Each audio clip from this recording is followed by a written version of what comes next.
welcome again. Welcome to the Morning Report. Morning Report is production of fightbackmedia.com, fightbackmedia.com, and fightbackmediatv.com.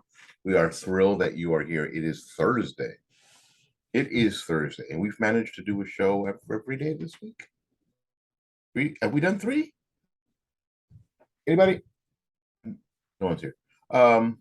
So we managed to do. I'm going to say we've managed to do 3 shows this week. I'll check. Which is good, coming off what we've come off of. And I was reticent to this morning. I didn't know whether I was going to do a show this morning or not.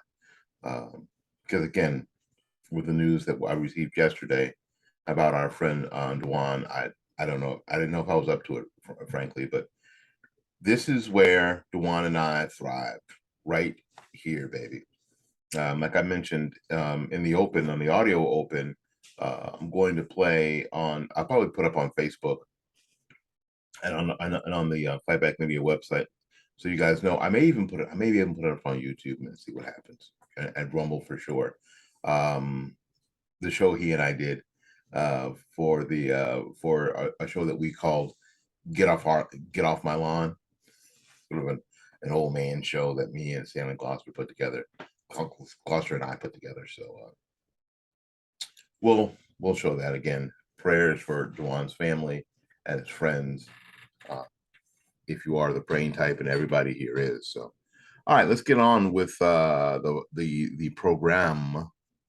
Let's see here. So, what we know is that Donald Trump became president of the United States. Got to be a force because he said that he was going to drain the swamp. I don't think that, frankly, I think that Donald Trump underestimated how murky and dangerous the swamp actually is, and how many people are creatures in the swamp, and how many people benefit from the swamp. I think that, his bravado and his ideals in that, he probably underestimated the nastiness of that swamp, how big some of them gators were, how poisonous some of them water moccasins is. You know what I'm saying? I think that he probably underestimated that. If there was a failure for Trump, I think that was probably it. I do. I think that was the failure. The failure was that he really super underestimated how deep and murky and awful the swamp actually is. So we get but because of the kind of story that I'm going to relate to you right now, if anybody's wondering, this is how someone like Donald Trump gets elected. So, and this story is from townhall.com, our friend Matt Vespa. He writes, so when representing a D plus 900 district, okay, it's not that, he's exaggerating, you get away with murder. These deep blue Democrat districts allow the representatives to ride a gravy train like no other. And yes, the same goes for some Republicans too, for sure. Yet, the coastal elites or city warlords we used to call mayors are the most daring and shameless with some of their schemes. Speaker of the House, Nancy Pelosi, is probably the biggest offender regarding growing her family wealth on insider information. We all know that if she weren't Speaker of the House, she would be under the microscope for SEC issues. And then there are Democrats using campaign cash to pay family members, like Representative Maxine Waters, Democrat from California, who doled out some $15,000 to her daughter, according to the Daily Caller. Democrat California Representative Maxine Waters paid her daughter over $15,000 with campaign funds during the most recent quarter, according to Federal Election Commission numbers reviewed by the Daily Caller. The latest FEC numbers show Waters is still paying her daughter Karen Waters a total of $16,500 during quarter 2, from April through June. The records became available July 15th. The purpose of the payments on the FEC records say slate mailer management fee.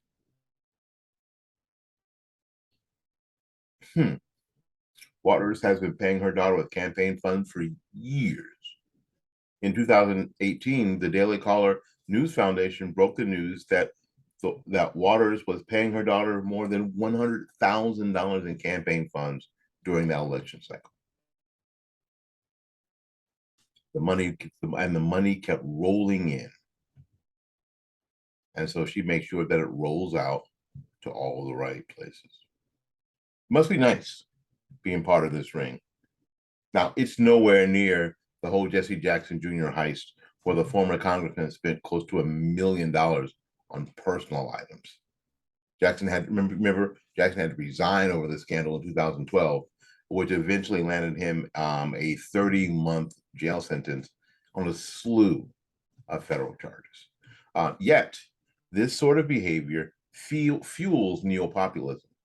The Tea Party, and it helped Donald Trump win the 2016 election. DC is a snake pit. People see that now more than ever on both sides. So why not let people way outside the norm take a stab at making law? The current crop does nothing but give cash to family members and whatever else. And this is what we're talking about. This kind of stuff, this kind of behavior. This is what fuels the people on the outside. I can always, and I can't go back to anything else. Way back when there was a TNT did a version of Animal Farm, an animated special of Animal Farm, the book. And I remember the last scene. If you've read the book, and if you haven't read the book, it's this big, read it. It's part of the trilogy. Brave New World, Animal Farm, and 1984. And then you'll understand what you're experiencing now. Anyway, there's a scene where the animals, the farm animals, are pressed up against the window, looking into the house where the pigs have moved in. Now, the pigs are doing all the stuff they promised not to do. They are walking on two legs. They are drinking alcohol. They are smoking. And the humans, the other farmers, are there, and they're wheeling and dealing. Now, they've already seen, what's his face, the big horse, get taken off to the glue factory. They've already seen that. And now they can't tell, they're looking at it, and they can't tell the pigs from the people. And this is the kind of thing that creates this populism, the Tea Party and the like, as we see this over and over and over and over again. And that's what governments devolve into. Well, they devolved it. And that's what we were experiencing. And we've been, quite frankly, we've been experiencing that for a long time. Long time. All right. I didn't put this in the show notes, but this is some good news, I guess, if there could be good news about this. A Missouri jury found Stephen Cannon guilty of first-degree murder. Now, you might be asking, who the heck is Stephen Cannon? Here's a quote. "We've been waiting for this day, a long time for this day. It's been over 2 years. The prosecution worked extremely hard. They gave a really good fight. It was just undoubtable that he was guilty. So we look forward to moving on and our dad resting in peace." That quote was from David Dorn's daughter, Lisa Dorn. You remember during the riots that are not being investigated, that no one's been put in jail for, that happened? Remember that? In 2020? Summer of discontent? Summer of love? A 26-year-old was accused of gunning down retired St. Louis police captain, police captain David Dorn during a night of looting and rioting. Now, Mr. Dorn had gone down to help protect a friend's pawn shop, and was gunned down unmercifully, cold blood.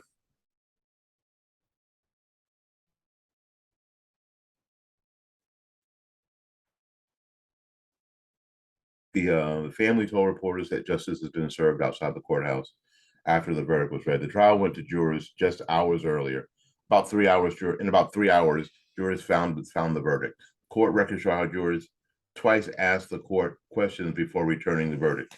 Cannon was charged with first-degree murder, first-degree robbery, first-degree burglary, stealing $750 or more, unlawful possession of a firearm, and 3 counts of armed criminal action, which are all felonies. In the opening remarks of the trial, Cannon's public defender argued that there was no physical evidence linking Cannon to the murder, saying that the state's main witness had told detectives he would say anything to get a plea deal to escape a murder conviction. However, prosecutors said Cannon was the only person standing on the corner when the gun went off. Cannon's sentencing was set for September 13th. He faces life in prison without parole. And I can't imagine that there would be anything else. If he was in Florida, he'd be getting a needle in his arm. So if there is a bright spot for this awful individual,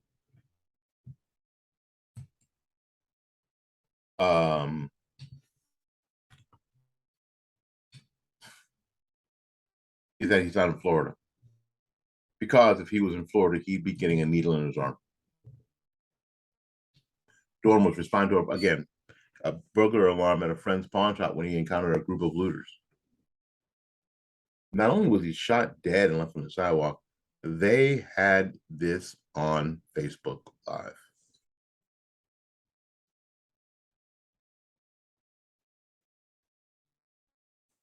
They should move that trial to Florida. They should move that trial to Florida.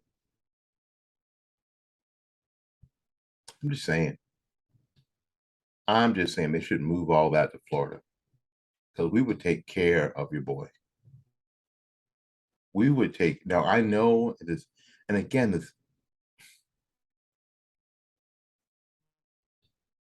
the murderer is 26 years old.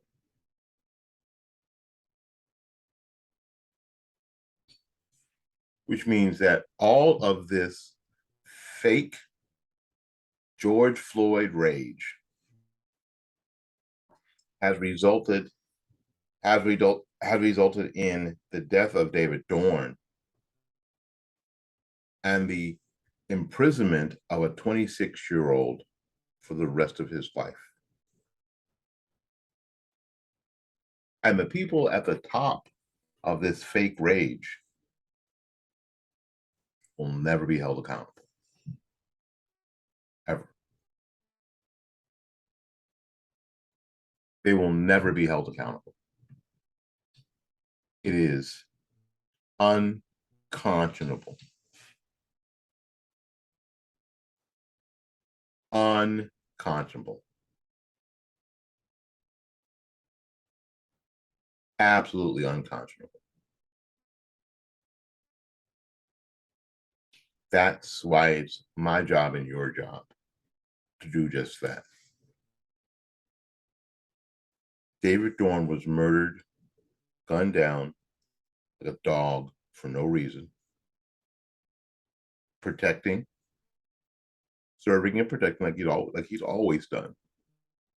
And this young man, this 26-year-old, caught up in this BS. Now another life ruined. Another life ruined. One taken and one ruined.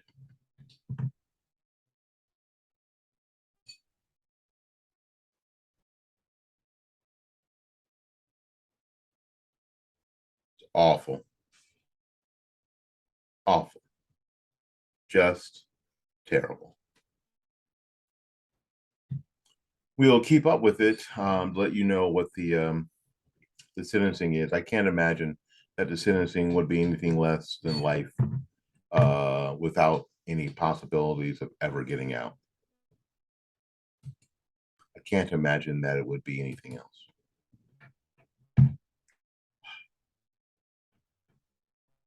It is incredibly frustrating.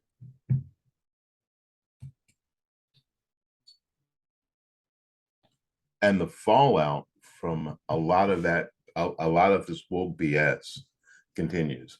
A Minneapolis venue, Minneapolis, we're back to there, venue bows to the woke mob and cancels a Dave Chappelle performance just hours before the show.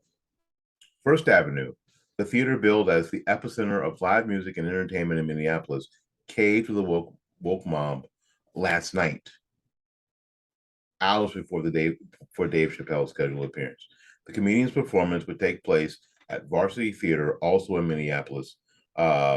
First Avenue said on its Instagram account, apologizing to the mob for agreeing to host Chappelle in the first place.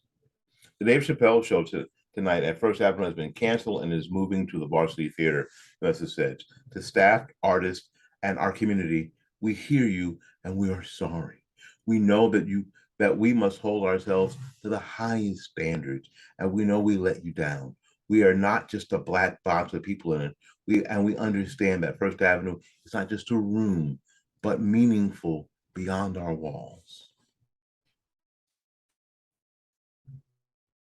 This kind of stuff makes me want to do one of two things: curse and puke. Puke while cursing, curse while puking. The statement continued. It gets worse.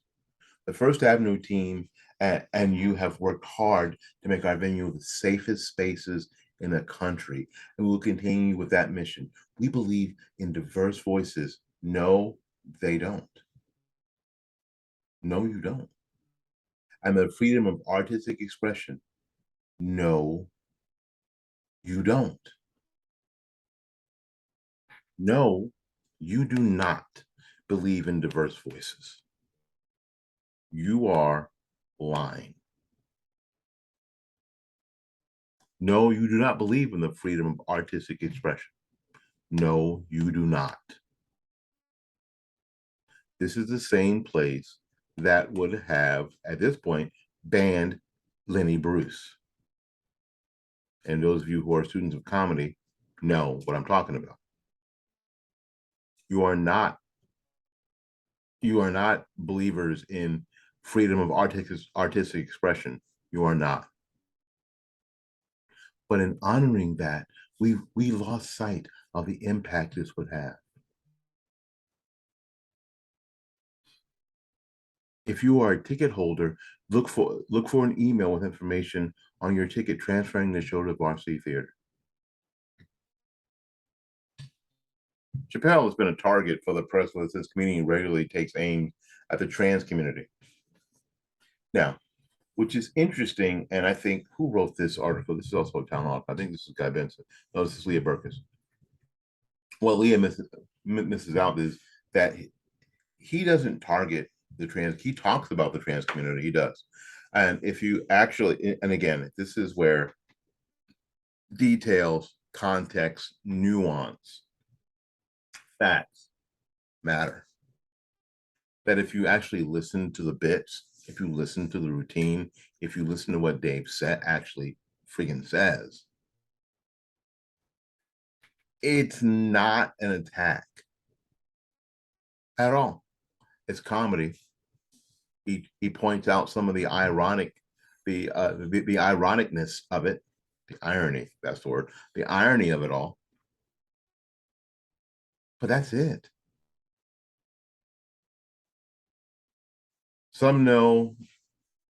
We know that there are some who will not agree with this decision. You are welcome to send feedback. We know some of you are going to be angry, but we don't care. We don't care. Andy No wrote, breaking militant far left groups in Minneapolis are calling for a violent direct action against Dave Chappell's show tonight. They led an onslaught against First Avenue and successfully pressured to cancel. Now the show has moved to the Varsity Theater. Richard Gabriel tweeted, Dave Chappell's stand-up comedy routine tonight at First Avenue in Minneapolis was canceled after the venue faced protests. What kind of ideology seeks to shut down comedy shows? A tyrannical one.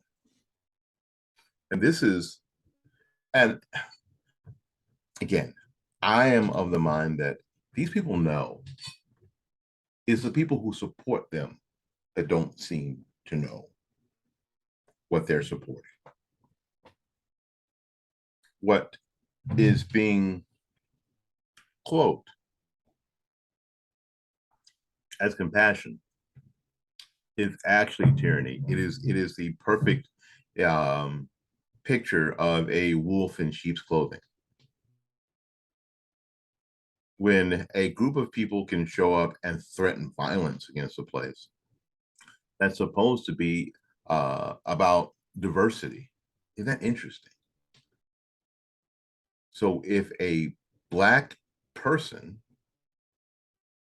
comedian, wants to talk about controversial subjects, back to my Lenny Bruce, but these controversial subjects in a comedic fashion sort of piss off and offend a certain group of people right now, they will actually threaten violence to keep it from happening. That's called tyranny. When you could just not go, you could just not pay any attention to it. You could have your own show. You could do anything. But when you decide that you're going to, I know how we'll just stop it. We'll threaten violence. We'll go and throw rocks and stones and set fires. That's different, isn't it? That's not compassion. If you're throwing, there's nothing compassionate about throwing a Molotov cocktail at an innocent person. Nothing.